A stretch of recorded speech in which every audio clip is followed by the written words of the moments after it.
Oke, santai aja ya, kita belajar sambil happy. Oke, ini sesi kedua academic writing kita ya teman-teman, kelanjutan yang kemarin. Saya mengajak Bu Nafis ini untuk mengisi pada hari ini bukan tanpa alasan ya, karena saya melihat Bu Nafis ini memumpuni dalam bidang karya tulis ilmiah, gitu. Teman-teman pasti sudah kenal ya beliau, nama beliau, tapi yang lain-lain seperti karyanya mungkin teman-teman belum kenal gitu. Sebelum masuk pada karya beliau, beliau ini background pendidikannya S1-nya IAT ya, IAT Usuluddin, satu angkatan dengan saya 2013, kemudian S2-nya beliau berpindah haluan ke kampus barat, saya ditinggalkan di kampus timur, di hermeneutik ya Bu, hermeneutik Al-Quran, di interdiscipliner studies. Jadi beliau ini dulu ada pembukaan beasiswa untuk berapa orang Bu? 10 orang? Ya, 10. Ya, untuk 10 orang di interdiscipliner studies dan beliau salah satunya. Lumayan ya Bu, uangnya buat hidup sehari-hari, kemudian masih sisa-sisa buat tabungan nikah, ya kan? Ya, lumayan teman-teman. Nanti kalau teman-teman tertarik, kalau masih ada program lagi, bisa ikutin jejak beliau. Jadi kalau orang yang keterima di beasiswa, nggak mungkin dia nggak bisa nulis, karena pasti ada syarat menulis.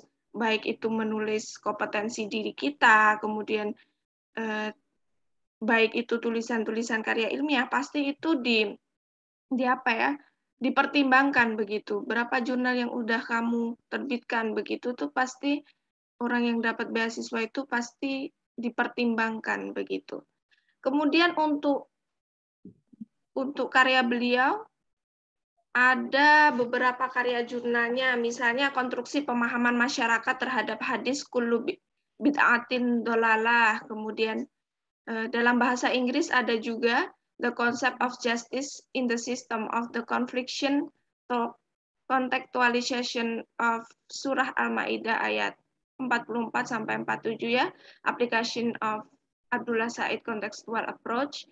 Kemudian hermeneutik Hans Georg Gadamer dan relevansinya terhadap pemahaman hadis keterlibatan malaikat dalam hubungan seksual. Kemudian ada pembakaran mushaf Al-Quran yang rusak dalam tradisi masyarakat muslim, sebuah transmisi dan transformasi. Dan terakhir tulisan beliau tentang analisis gender atas ayat-ayat reproduksi perempuan dalam Al-Quran. Mungkin masih ada banyak tulisan beliau yang terbit di jurnal yang tidak bisa saya bacakan satu persatu, dan ada artikel nih, karya tulis ilmiah populer ya, tentang lirik lagu Aisyah istri Rasulullah dan tren keluarga ideal Islam populer. Nah, lagu aja bisa beliau jadikan sebagai tulisannya, apalagi itu yang lebih penting begitu. Kita kadang nggak mikir ya, jadi kita kadang nggak mikir hal-hal yang di sekeliling kita itu ternyata bisa kita jadikan tulisan gitu. Kita biasanya cuman dengerin lagu aja gitu. Tapi beliau ini denger lagu sambil nulis, gimana tuh? Dan jadi tulisan yang terbit di artikula.id ya Bu, lumayan. Dan beliau juga pernah ke Taiwan ya Bu, ke Taiwan sama Pak Nur Haidi ya? Iya. Ke Direktur Pasca pasti itu juga melalui tulisan juga, pasti ada kontribusi tulisan di situ untuk sampai tahap ke jalan-jalan ke luar negeri, baik itu studi banding atau yang lain, pasti beliau ini dipertimbangkan begitu. Oke, mungkin cukup itu perkenalan Bu Nafis. Selanjutnya Bu Nafis akan mengisi acara academic writing ini. Mau nggak Bu Nafis? Waktu dan tempat. Kami persilahkan, Bu. Oke, sebentar ya. Ya, nanti teman-teman yang ada kuliah setelah ini boleh live duluan. Kemarin ada 1 orang, Bu, yang kuliah habis ini. Saya tuh lagi nyari PPT yang kemarin saya gunakan buat ngisi di LSKH. Tapi kok nggak ketemu.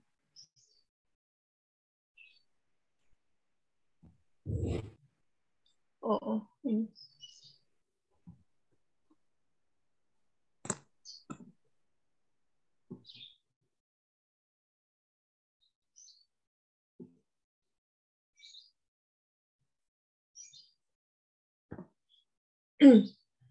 Oke. Langsung ini saya mulai ya. Bismillahirrahmanirrahim. Assalamualaikum warahmatullahi wabarakatuh. Waalaikumsalam warahmatullahi wabarakatuh. Ya,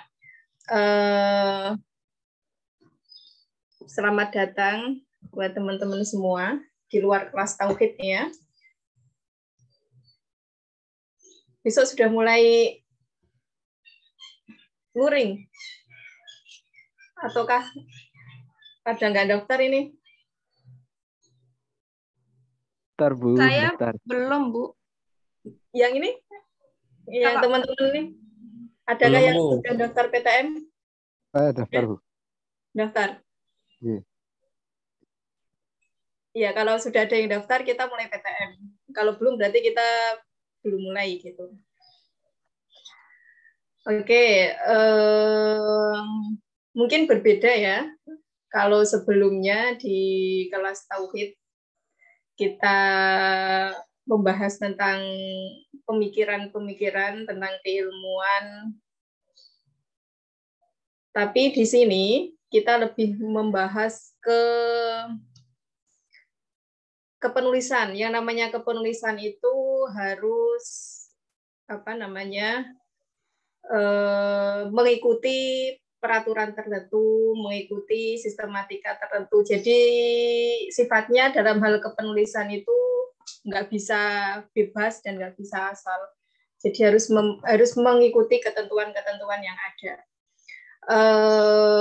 Makanya kalau dalam materi kepenulisan itu suasananya kayak saklek, nggak bisa bebas karena semuanya harus diatur. Dalam menulis itu semuanya harus diatur. Dalam membuat judul harus diatur. Dalam membuat kalimat harus diatur. Dalam membuat paragraf harus diatur. Jadi semuanya itu ada aturannya. Berbeda ketika kita membahas keilmuan di kelas, contohnya pemikiran teologi orang-orang tertentu gitu. Kita bisa membicarakan dalam perspektif apapun, bebas itu. Oke. Untuk kepenulisan ini, kemarin sudah ada 1 tulisan yang dikirim ke saya, dan ini akan menjadi materi saya dalam mengisi sharing di pagi hari ini. Kemarin tulisannya Mas Rizky ya. Nggak apa-apa Mas Rizky, saya bahas tulisannya. Nggak apa-apa, Bu. Oke. Nanti juga saya akan mencoba sharing berkenaan dengan PPT. Oh ya, sebelum saya bahas banyak tentang tulisan, saya hanya ingin sharing, berbagi pengalaman dengan teman-teman semua.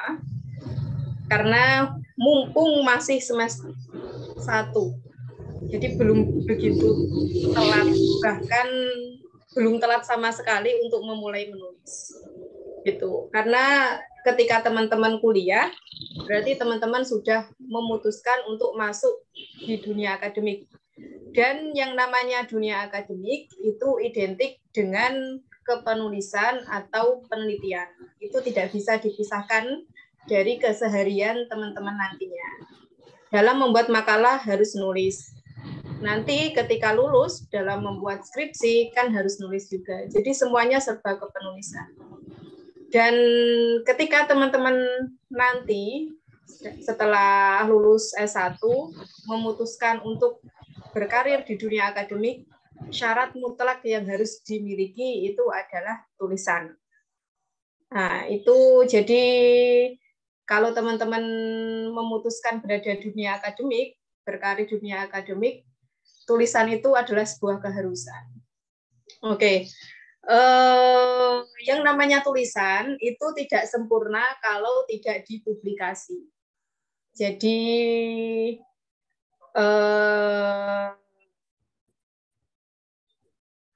masa ketika teman-teman sudah nulis cuma disimpan sendiri itu kan nggak mungkin.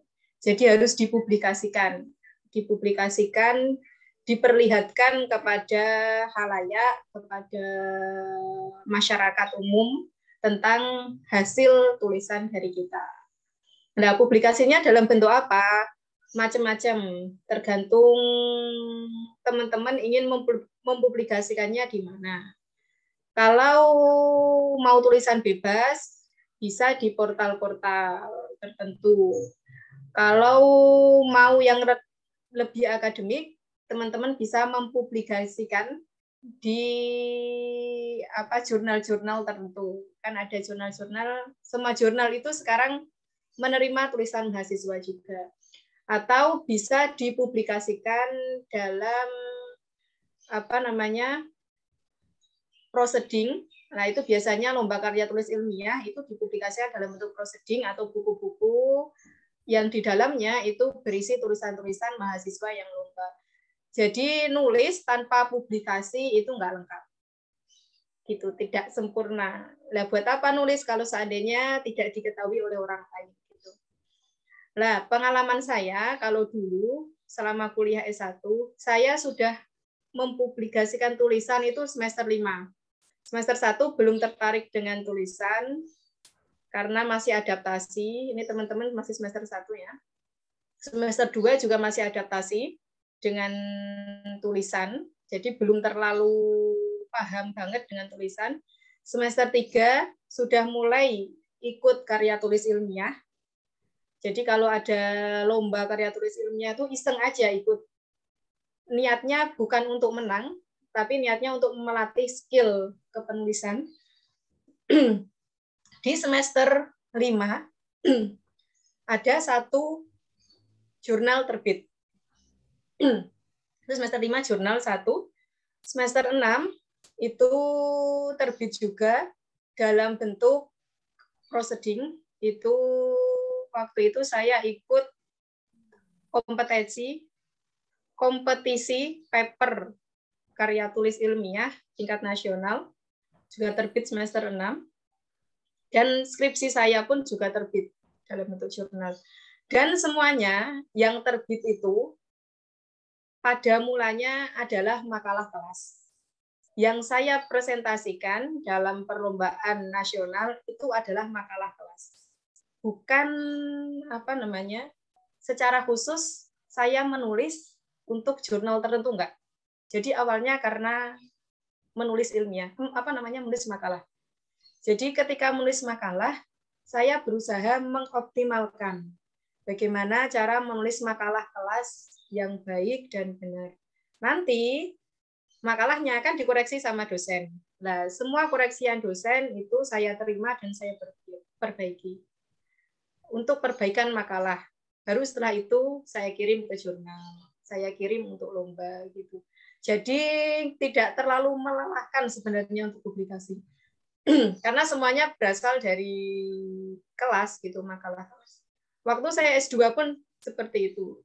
Waktu saya S2 itu ada sekitar 4 publikasi. Jadi saya menargetkan setiap 1 semester itu 1 publikasi. Dari mana tulisan itu? Dari makalah kelas. Jadi semua publikasi saya itu adalah makalah kelas. Termasuk ketika saya ke Taiwan kemarin, sebenarnya juga sudah terbit dalam bentuk buku ontologi ya. Itu juga makalah kelas. Saya ingat sekali waktu itu awalnya bukan ke Taiwan, tapi ke Thailand. Waktu ke Thailand saya mengirimkan tulisan di yang awalnya itu makalah kelas tentang isu-isu sosial. Waktu itu saya menulis tentang aksi bela tauhid. Kan dulu ada aksi bela tauhid kan. Nah, itu saya gunakan sebagai makalah kelas. Terus selanjutnya saya kirim untuk seleksi ke Thailand, dan sebenarnya diterima, tapi karena ada faktor tertentu akhirnya kita gagal berangkat. Terus yang kedua itu kampus juga membuka seleksi bagi mahasiswa untuk berangkat ke Taiwan, ke National Cheng Kung University. Syaratnya adalah ngirim tulisan juga. Yang saya kirim itu juga makalah kelas. Waktu itu adalah makalah tafsir tafsir Nusantara. Dosennya Profesor Abdul Mustaqim. Tulisan saya tentang waktu itu saya mengkaji kitab tafsir Al-Quran Suci bahasa Jawi, karyanya Muhammad Adnan. Tapi saya mengambil terma tertentu, yaitu kata jihad dalam tafsir Al-Quran Suci bahasa Jawi. Dan lolos, dipresentasikan di National Cheng Kung University, Taiwan. Bersama dosen-dosen UIN, termasuk Pak Rafiq. Pak Rafiq juga ikut juga kemarin. Tapi bedanya, saya sampai terbit, Pak Rafiq nggak terbit. Pak Rafiq itu cuma selesai di presentasi. Kalau saya sudah terbit. Karena nanti tulisannya kalau mau saya kirim ke Bu Rosi ya. Awalnya bahasa Indonesia. Dulu makalahnya bahasa Indonesia, tapi karena harus dipresentasikan ke Taiwan, harus ditranslate dalam bahasa Inggris. Akhirnya terbitnya dalam bentuk bahasa Inggris. Jadi semua yang terbit, semua yang saya presentasikan, baik itu di tingkat nasional maupun internasional, semuanya berasal dari makalah kelas. Jadi, kalau membuat makalah kelas itu jangan setengah-setengah. Totalitas sekalian saja. Nilainya dapat, tugasnya dapat, publikasinya juga dapat. Jadi semuanya dapat. Nah, nanti keuntungannya di mana? Keuntungannya tadi teman-teman ketika ingin melanjutkan karir di dunia akademik, misalnya setelah S1 mau lanjut S2, mau cari beasiswa. Ketika teman-teman sudah memiliki publikasi, itu akan sangat dipertimbangkan untuk bisa lolos beasiswa. Gitu. Setelah S2 mau lanjut S3, mau cari beasiswa lagi. Ketika teman-teman tulisannya banyak, itu akan dipertimbangkan teman-teman lolos beasiswa. Dulu waktu saya S2, itu sebenarnya tes wawancaranya tidak berjalan dengan lancar. Ya, cuma karena saya punya beberapa karya tulis yang sudah terbit, akhirnya saya dipertimbangkan untuk lolos beasiswa S2. Dulu namanya beasiswa Diktis. Sekarang beasiswanya sudah diganti, namanya beasiswa Program Magister Lanjut Doktor, PMLD. Jadi ada beasiswa yang langsung S2 dan S3 langsung. S2-nya 1,5 semester, lanjut S3. Jadi beasiswa itu targetnya adalah mencetak doktor muda di bidang Islamic Studies, termasuk Quranic Studies. Jadi teman-teman ini sangat berpeluang untuk mendaftarkan beasiswa tersebut dan menjadi doktor muda. Teman saya, satu angkatan, itu ada yang keterima PMLD. Jadi setelah saya daftar 1 tahun tuh ya, tahun setelahnya beasiswa saya dihapuskan dan diganti PMLD.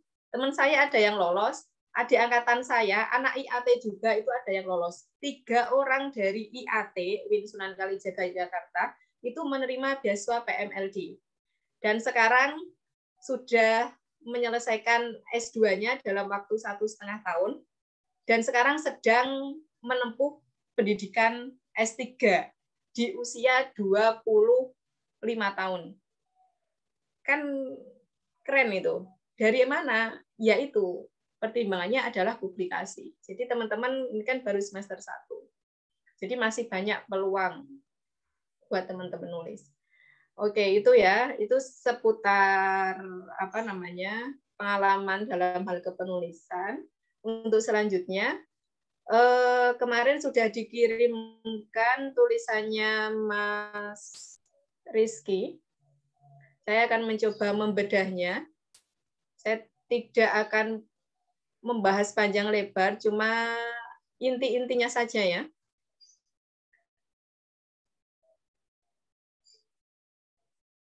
Oke.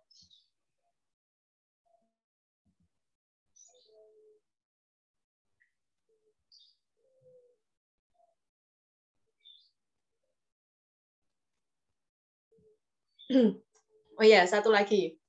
Yang tadi disebutkan sama Bu Rosi, tulisan saya tentang gender itu ya.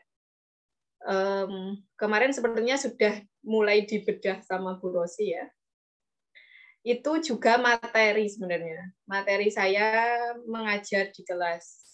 Kebetulan kemarin saya mengajar Al-Quran, Hadis, dan Gender. Jadi materi yang saya ajarkan itu saya publikasikan juga. Jadi nggak capek gitu nulis. Kan biasanya kenapa kita capek nulis? Ya kita nggak tahu apa yang kita tulis gitu. Tapi kalau seandainya kita sudah punya alasan tertentu untuk menulis, contohnya untuk membuat makalah, ya pasti kita akan menulis. Tapi kalau seandainya makalah kita itu kualitasnya bagus dan bisa dipublikasikan, kenapa gitu kalau tidak dipublikasikan sekalian? Oke, ini tulisannya Mas Rizky ya tentang bahaya Islamofobia untuk keharmonisan NKRI. Saya tahu tulisan ini diajukan untuk lomba karya tulis ilmiah dalam memperingati Hari Santri Nasional. Oke. Pertama kali yang perlu perhatikan ketika menulis adalah teman-teman harus tahu ketika menulis itu tujuannya untuk apa, mau dikirim di mana, dan kepentingannya apa. Jadi di awal ketika teman-teman memutuskan untuk menulis harus paham itu. Kalau punyanya Mas Rizky, ini Mas Rizky menulis tujuannya adalah untuk dikirimkan ke lomba karya tulis ilmiah dalam memperingati Hari Santri Nasional. Jadi ada alasan untuk menulis. Yang paling aneh ya, contohnya nih ya. Tadi dibacakan Bu Rosi juga, saya pernah menulis tentang lirik lagunya Aisyah. Kira-kira kenapa saya menulis itu? Nah, saya punya tujuan tertentu. Kenapa saya menulis lirik lagunya Aisyah? Karena apa? Karena waktu itu saya gelisah. Jadi ceritanya saya gelisah. Gelisahnya gimana? Gelisahnya karena kenapa Aisyah yang muncul di permukaan, sedangkan Khadijah, istrinya Rasulullah, yang menemani Rasulullah dari awal perjuangan sampai wafat, itu tidak pernah muncul di permukaan. Itu yang saya gelisahkan. Terus waktu itu saya bikin status. Jadi kegelisahan saya itu saya munculkan dalam bentuk status WhatsApp. Jadi saya membuat status panjang banget, ada sekitar 5 slide-nya dalam story itu. Karena saya gelisah waktu saya mendengar pertama kali dan viral di media sosial itu saya gelisah. Khadijah di mana gitu. Padahal Khadijah itu perjuangannya luar biasa sampai beliau wafat itu kan karena mendampingi Rasulullah. Kenapa kok tidak dimunculkan di permukaan? Kenapa tidak viral gitu? Saya bikin status. Setelah saya bikin status, teman saya kebetulan pengelola portal tertentu bilang ke saya, "Fis, coba buat 1 halaman saja, itu tulisan, habis itu dikirim ke saya biar orang-orang baca." Nah, itu ada alasannya. Jadi ketika teman-teman menulis, itu harus ada alasannya. Untuk apa dan kenapa. Ketika di kelas membuat makalah, ya teman-teman harus tahu, oh saya menulis untuk membuat makalah. Itu hal pertama yang harus teman-teman ketahui ketika menulis. Setelah itu, ketika sudah mengetahui tujuan menulisnya apa, untuk apa, dan akan dipublikasikan di mana, contohnya kalau seandainya mau menulis dan dipublikasikan, yang harus dipahami, yang kedua adalah ini, pastikan sudah sesuai dengan regulasi atau peraturan dari lembaga terkait, baik itu jenis tulisan, skop tulisan, sistematika penulisan, cara penyajian tulisan, dan sebagainya. Tadi yang pertama, teman-teman harus mengetahui alasan menulis itu apa. Yang kedua, ketika sudah mengetahui alasannya apa, teman-teman harus mengetahui ketentuan kepenulisan dari tulisan yang teman-teman tuju tadi. Karena apa? Karena setiap publikasi satu ke publikasi yang lainnya itu peraturannya berbeda. Peraturan di karya tulis ilmiah yang tulisannya Mas Rizky ini dikirim itu berbeda dengan penulisan karya ilmiah di Malang contohnya. Yaitu harus mengetahui regulasinya atau peraturannya. Termasuk menulis makalah. Ketika teman-teman menulis makalah, makalah apa yang teman-teman tulis dan dosennya siapa? Apakah dosen tersebut menentukan ketentuan dalam kepenulisan makalah atau tidak? Karena apa? Karena dosen yang satu dengan dosen yang lainnya itu juga memiliki standar kepenulisan yang berbeda-beda. Contohnya, di Burosi makalahnya harus terdiri dari pendahuluan. Dan pendahuluannya itu harus lengkap. Contohnya ada latar belakangnya, ada rumusan masalahnya, ada sistematikanya, dan lain sebagainya. Itu makalahnya Bu Rosi. Terus teman-teman ada yang ngambil mata kuliah saya contohnya. Saya juga memiliki peraturan tersendiri dalam kepenulisan makalah. Contohnya dalam menulis pendahuluan itu tidak usah diperinci latar belakangnya apa, rumusan masalahnya apa, sistematikanya apa. Tapi semuanya dijadikan satu dalam beberapa paragraf. Dosen seperti itu juga ada. Jadi yang kedua yang perlu teman-teman pahami adalah pastikan tulisan teman-teman itu sesuai dengan peraturan di mana teman-teman menulis. Karena tadi berbeda-beda peraturan satu ke peraturan dengan peraturan yang lainnya. Oke, itu ya. Dua hal yang teman-teman pahami sebelum menulis ya. Pertama, harus tahu alasannya. Kedua, harus tahu peraturan atau regulasi penulisannya. Oke, langsung masuk ke judul. Di sini judulnya Mas Rizky adalah Bahaya Islamofobia untuk Keharmonisan NKRI. Saya mau tanya dulu. Kemarin sudah belajar dalam menulis judul? Semuanya sudah belajar? Sudah. Sudah. Gimana cara menulis judul? Berdasarkan pembelajaran kemarin. Kalau saran dari Bu Rosi itu ketika kita sudah beres menulis baru dikasih judul. Iya. Kalau baru awal-awal nggak apa-apa katanya. 6 sampai 12 kata. Oke. Ya, memang judul itu ditentukan di akhir ya. Ditentukan di akhir. Di awal itu teman-teman yang perlu dipahami adalah tema dulu. Tema kepenulisan itu harus dipahami. Nah, dalam menentukan tema kepenulisan pertama yang teman-teman pahami adalah tema yang ditentukan oleh tempat di mana teman-teman akan menulis. Ketentuan tema. Ketentuan tema tertentu ya. Dalam sebuah tempat tertentu. Contohnya lagi. Ketika teman-teman ingin menulis di Kompas atau menulis di islami.co, itu kan beda juga temanya. Islami.co itu punya tema-tema tertentu dalam hal penulisannya. Teman-teman tuh harus melihat itu juga. Terus yang kedua, ketika sudah ditentukan temanya, jangan membuat judul atau jangan membuat rancangan judul plek dengan temanya.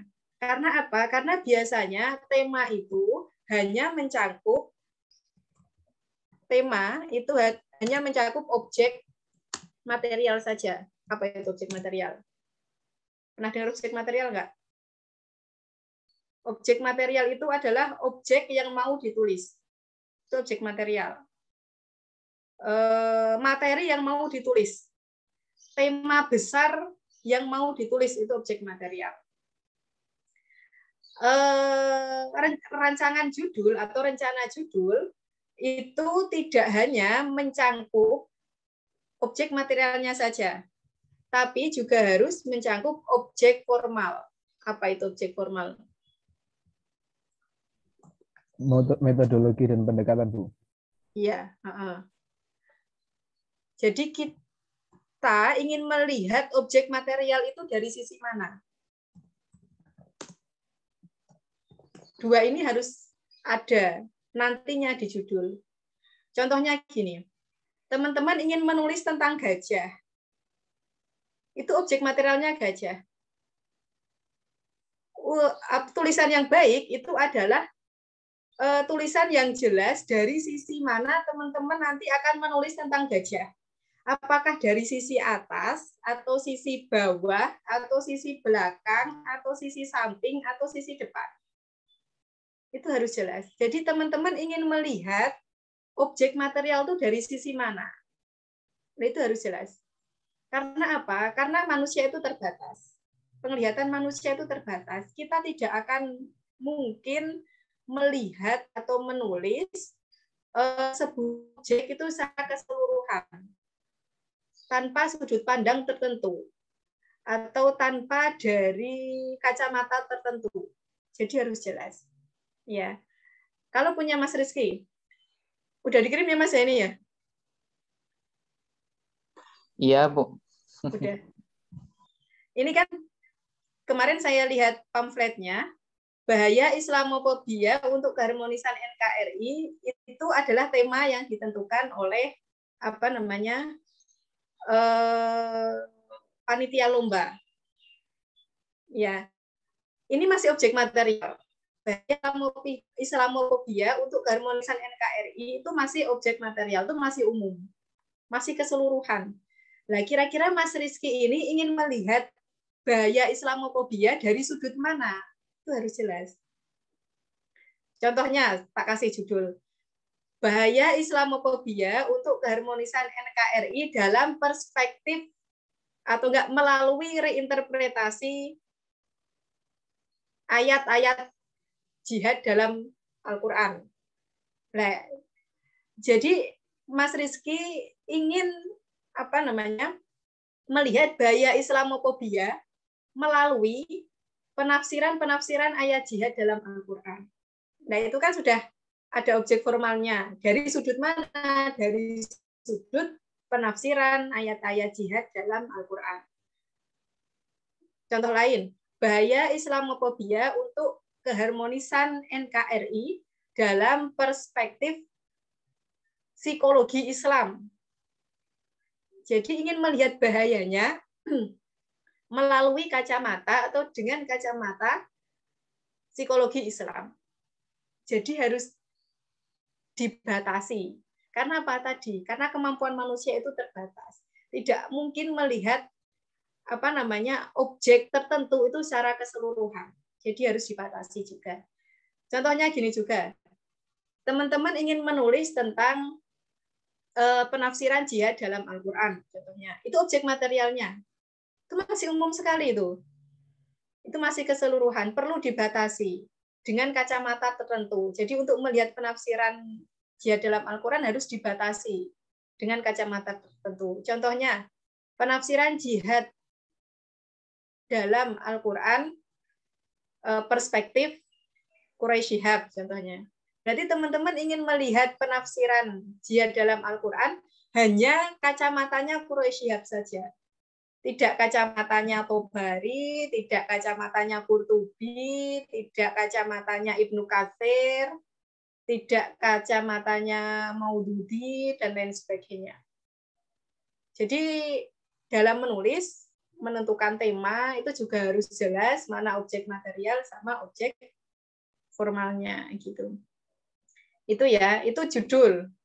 Judul saja itu seperti itu, atau tema penelitian saja sudah harus seperti itu. Biasanya kayak gini, kalau dalam menulis makalah itu setahu saya itu kan masih umum sekali ya. Jadi teman-teman menulis tentang apa contohnya?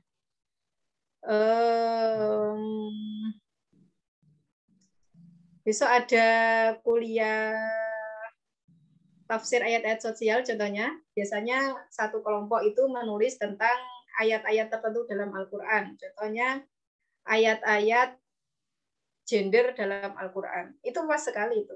Perlu dibatasi seharusnya.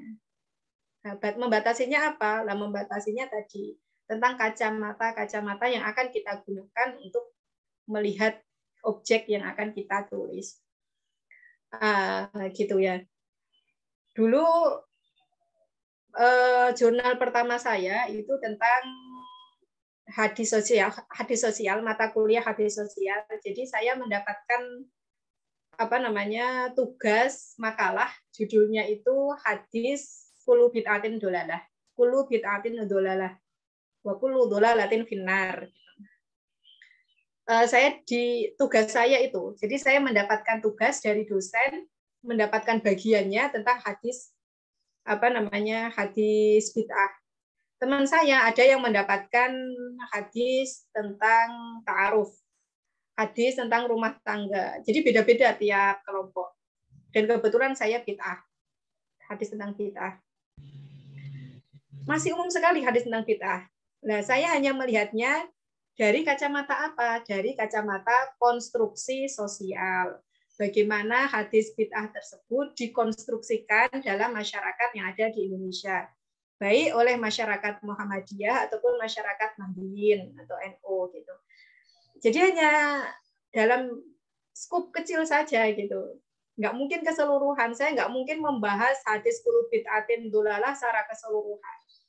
Karena apa? Nanti bakalan luas sekali. Karena perjalanan hadis kullu bid'atin dolalah dari zaman Rasulullah sampai sekarang itu panjang. Dan nggak mungkin saya tampilkan semuanya dalam tulisan.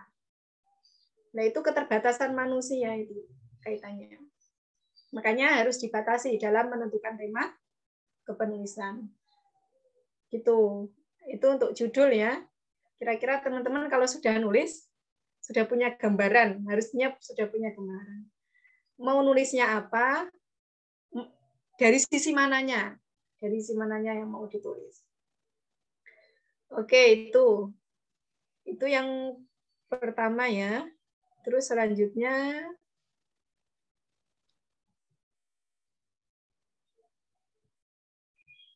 saya langsung ke ini.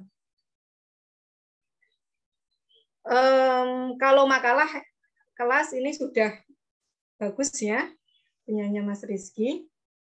Untuk dijadikan tugas kelas itu sudah bagus sekali, apalagi teman-teman masih semester 1 ya.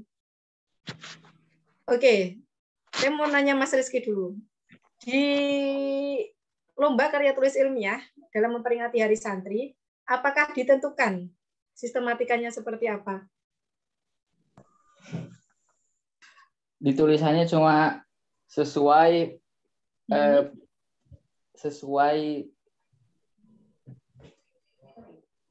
kriteria penulisan ilmiah yang ada gitu aja, Bu. Oh, nggak gitu ada doang. ya gitu doang. Iya. Iya, oke. Biasanya karya tulis ilmiah itu harus memuat 4-5. Ini ya, kita singkat dengan IMRED namanya. Ini yang terbaru. Ketentuan kepenulisan terbaru itu disingkat dengan IMRED. Kalau teman-teman mau nulis makalah, mau nulis esai, mau nulis jurnal, mau nulis karya ilmiah, 4 nih. 4 hal ini itu harus ada dalam tulisan teman-teman. Sepertinya ini sudah dijelaskan sama Bu Rosi kemarin ya. IMRET itu apa? I-nya itu introduction atau pendahuluan. M-nya itu metode penulisan. R-nya itu result. Apa itu result? Result itu seperti sama discussion. Discussion itu kontribusi. Nah, itu kalau dalam bahasa Inggris, karena ini acuan karya tulis ilmiah dalam tingkat internasional, semuanya harus mengacu ke IMRET. Tidak hanya di Indonesia, tapi di luar Indonesia, kalau dalam menulis itu harus mencakup 4 ini. Introduction, method, result, sama discussion. 4 ini harus ada. Nah, introduction itu apa? Introduction itu pendahuluan. Tergantung ya, tadi peraturan setiap satu lembaga dengan lembaga yang lainnya itu beda-beda. Ada yang introduction-nya itu dipecah lagi, seperti penyanyi Mas Rizky ini kan dipecah. Yang poin 1 ada latar belakang masalah, poin kedua ada rumusan masalah, 3 ada metode penulisan. Ini metode penulisan sudah masuk ke metodenya. Terus ada tujuan masalah. Iya, ada yang dipecah seperti ini, ada yang tidak dipecah. Artinya tidak dipecah apa? Dijadikan satu subbab tertentu atau satu bab tertentu. Bahkan kalau menulis essay, introduction itu harus 1-2 paragraf saja. Tidak boleh lebih dari itu. Jadi tergantung tulisannya bentuknya apa ya. Lah, meskipun berbeda-beda, ada yang di poin-poin, ada yang tidak di poin-poin, ada yang singkat cuma 1-2 paragraf, namun intinya semua introduction itu harus memuat sebuah kegelisahan akademik, kegelisahan tertentu, fakta tertentu yang mengharuskan teman-teman menulis. Jadi kenapa tema ini pantas untuk diangkat? Kenapa teman-teman itu ingin menulis tentang tema ini? Nah, itu di introduction, pendahuluan. Ya biasanya berisi tentang latar belakang rumusan masalah dan kajian literatur, biasanya itu ya. Nah, ini saya tuliskan. Ini pendahuluan, isinya ini. Seharusnya tentang ini. Fakta sosial tentang Islamofobia di Indonesia. Nah, itu harus ada di pendahuluan. Sebuah fakta itu harus ada. Yang menarik dari Islamofobia di Indonesia itu seperti apa? Trennya seperti apa? Fakta terbaru itu seperti apa? Itu harus ditulis di pendahuluan. Tulisan apapun harus memuat ini. Itu. Terus yang kedua, yang harus ditulis itu adalah fakta literasi atau literatur review. Sepertinya kemarin juga sudah diajarkan sama Bu Rosi ya. Apa itu literatur review? Gini, saya mau nanya. Teman-teman ketika menulis, pasti tujuannya itu adalah untuk memberikan solusi dari permasalahan sosial yang ada. Atau memberikan solusi dari fakta sosial yang ada. Kalau punyanya Mas Rizky, berarti ingin memberikan solusi tentang permasalahan Islamofobia di Indonesia. Itu tujuan menulis. Itu harus jelas di awal. Nah, ketika solusinya sudah ada, sebelumnya sudah ditawarkan banyak solusi, yuk kenapa mau ditulis ulang gitu. Makanya di sini diperlukan yang namanya literatur review juga atau fakta literasi.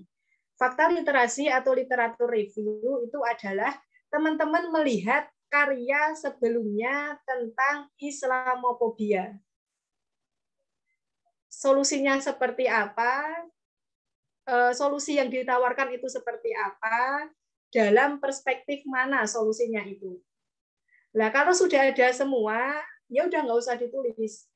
Nah, teman-teman harus bisa mencari peluang. Kira-kira solusinya itu dari sisi mana yang dari sisi mana lagi gitu. Dari sisi mana yang itu belum ada di karya sebelumnya.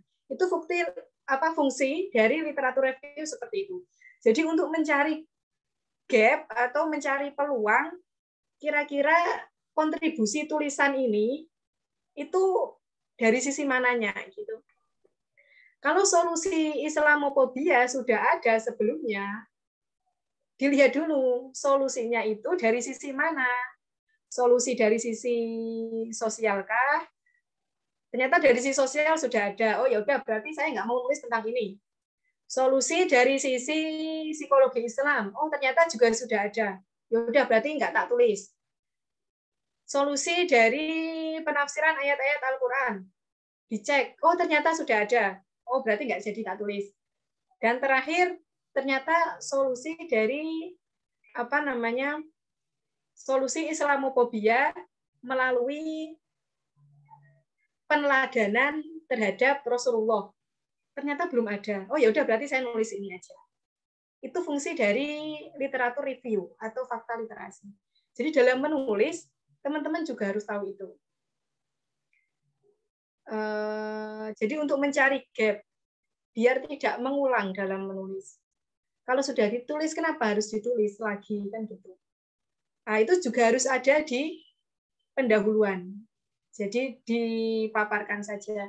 Penelitian tentang Islamofobia sudah banyak dilakukan oleh para peneliti sebelumnya. Ditulis apa saja. Yang pertama, bahaya Islamofobia dalam perspektif Al-Quran. Yang kedua, bahaya Islamofobia dalam perspektif sosial. Yang ketiga, bahaya Islamofobia dalam perspektif psikologi Islam.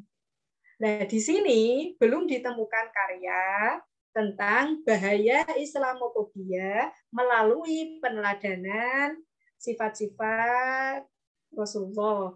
Ini belum ada. Oleh karena itu, tulisan ini akan menulis bahaya atau solusi Islamofobia melalui peneladanan dari Rasulullah. Nah, kayak gitu. Jadi itu harus ada di pendahuluan. Semua tulisan itu harus memuat tentang ini, termasuk karya ilmiah. Kalau makalah sebenarnya nggak harus. Makalah itu nggak harus. Tapi karya tulis ilmiah, jurnal ilmiah, bahkan skripsi, itu harus ada ilmiahnya semua. Itu tentang pendahuluan.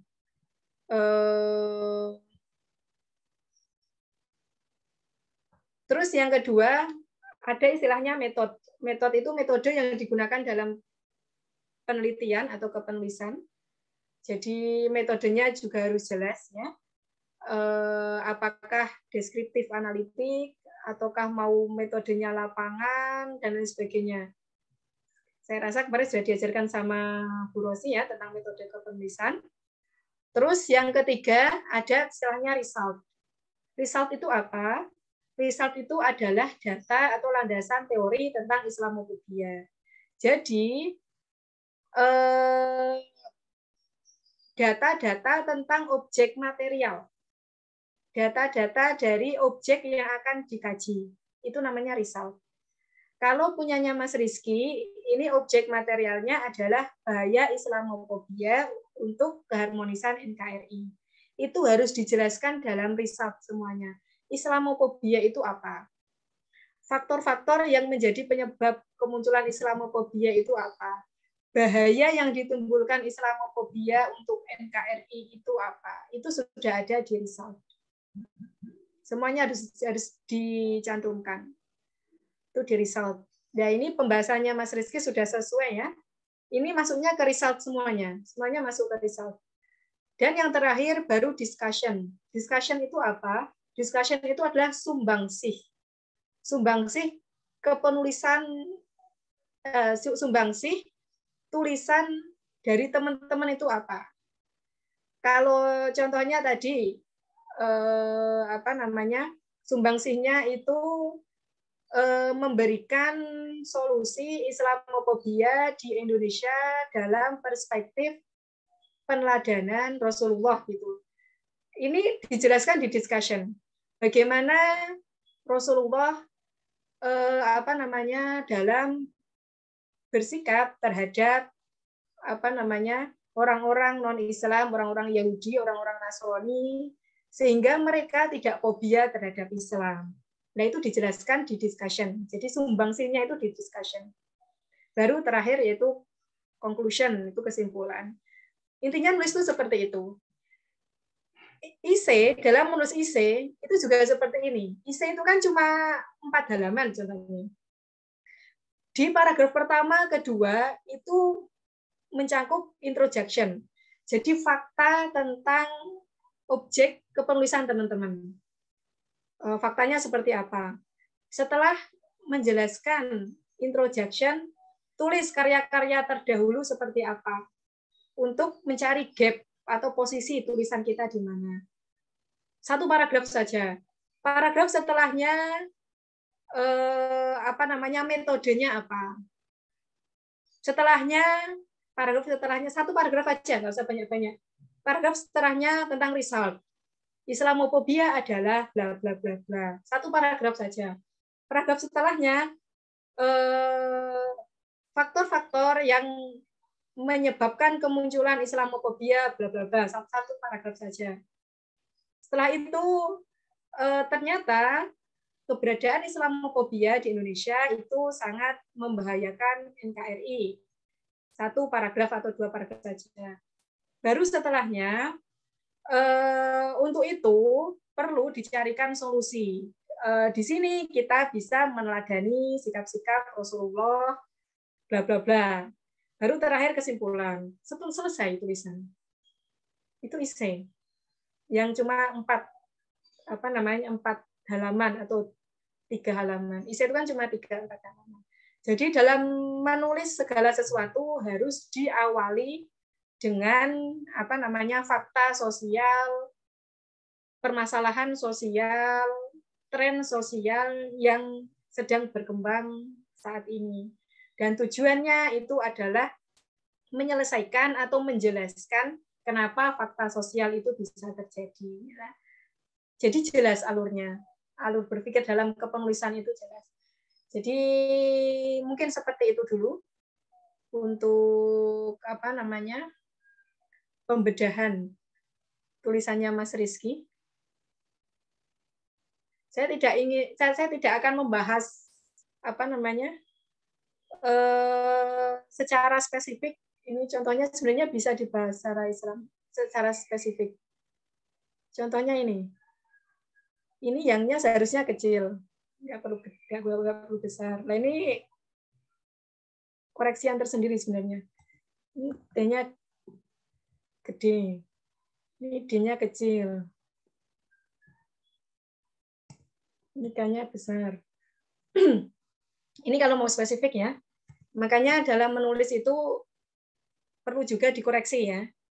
Jadi kalau seandainya diri kita belum pede untuk mengoreksi, bisa minta tolong ke orang lain untuk mengoreksi tulisan.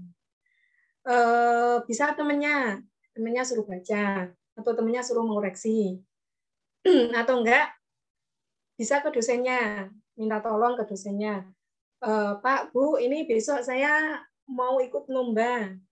Bisa minta tolong enggak untuk mengoreksi. Saya yakin dosen-dosen di IAT itu bisa diajak untuk bekerja sama. Karena apa? Karena ketika teman-teman lomba dan ketika teman-teman itu selain mendapatkan pengalaman pastinya itu juga di suatu sisi juga menguntungkan untuk prodi atau fakultas atau univ. Jadi tidak mungkin kalau seandainya dosen itu menolak untuk mengoreksi tulisan mahasiswa. Besok ini minta tolong ke Bu Rosi, kan dosen bahasa Indonesianya, Bu, besok saya mau nulis, bisa minta tolong nggak dibaca gitu, atau mungkin ada masukan tentang tulisan saya, gitu. Itu perlu juga, perlu diperhatikan ketika tulisan kita sudah selesai. Itu tentang pembedahan tulisannya Mas Rizky ya. Oke. Mau tanya, Bu? Iya, boleh. Kalau menurut Ibu setelah dibaca, tulisan saya itu lebih mengarah kemana, Bu? Objek formalnya. Apakah perspektif apa gitu, atau gak kemana-mana? Ya, tadi sebenarnya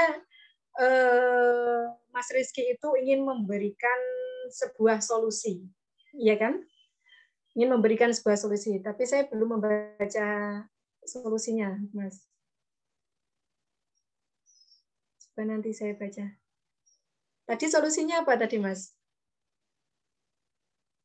Solusinya harus ini, Bu. Islam harus masuk dalam politik. Islam harus masuk dalam politik. Iya. Ini kayaknya menyebut Mbah Hashim Asy'ari juga ya? Iya.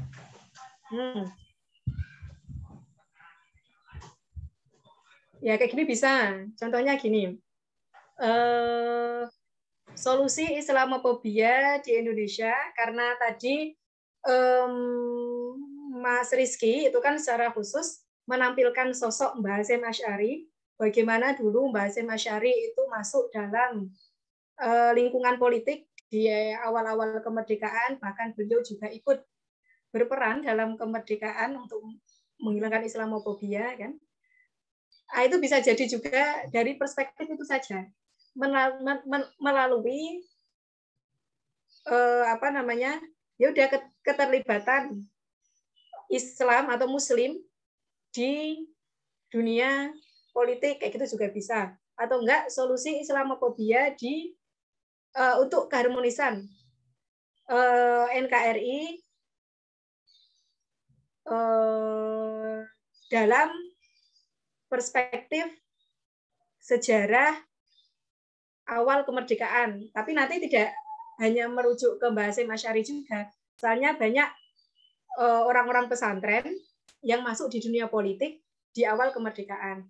Kalau hanya mengangkat Mbah Hashim Asy'ari, sosoknya Mbah Hashim Asy'ari, berarti ya udah difokuskan ke peneladanan apa namanya, sikap-sikap Kiai Haji Hashim Asy'ari di atau perannya di dunia politik atau perannya di era kemerdekaan, gitu saja. Itu kan sudah spesifik banget. Jadi solusinya itu hanya melihat bagaimana Mbah Hashim Asy'ari dulu itu menghilangkan image Islam yang tidak keras kepada masyarakat Indonesia di awal kemerdekaannya. Itu kan spesifik sekali. Nah, itu aja yang dibahas. Seperti itu bisa. Itu, Mas. Izin bertanya, Bu. Iya, Mas Hafiz, silakan. Ini, Bu, bagaimana cara kita menemukan data-data tentang objek material itu, Bu? Kan kita harus membaca banyak buku, terus membaca banyak jurnal.